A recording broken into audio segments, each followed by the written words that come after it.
Raya pa muna. Hindi yan ako eh. Ay. Wala, may kutsura. Lagi gumahapon. Lagi ko kaya. O yun ba?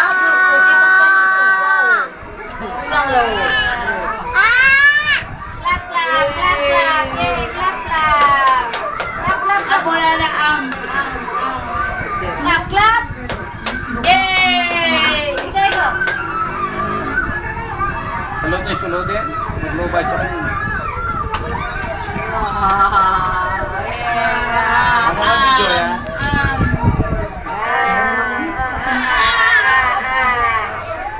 Watag! Watag!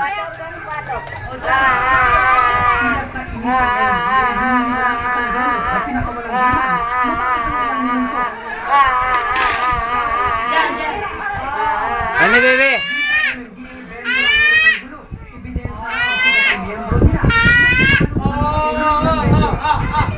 Makuha ka gamat kaya na may lakay.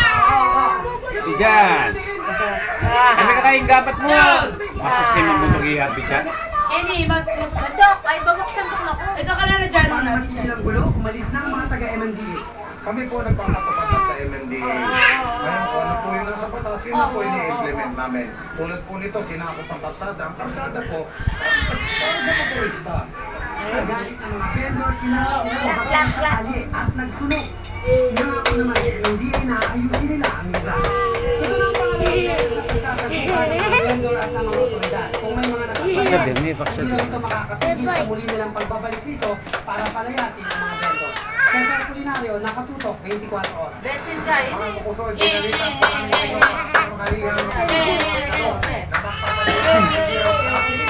pagbibenta ng Pamilya Lopez ng kanilang mga sabi o shares sa Peranco. Nagsalita na rin po tungkol ng kanilang chairman at chief executive officer na si Raul Lopez.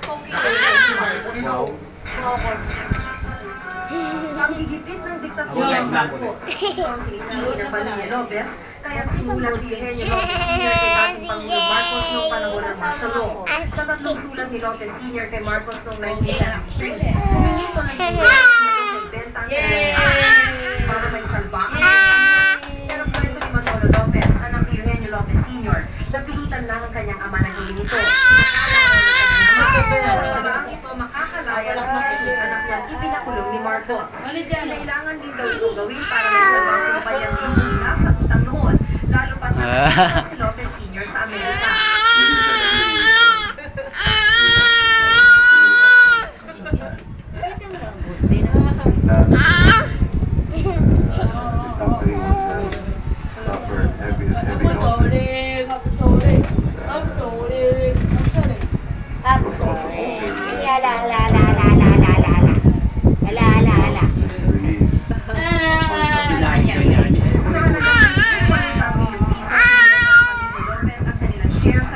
Foundation.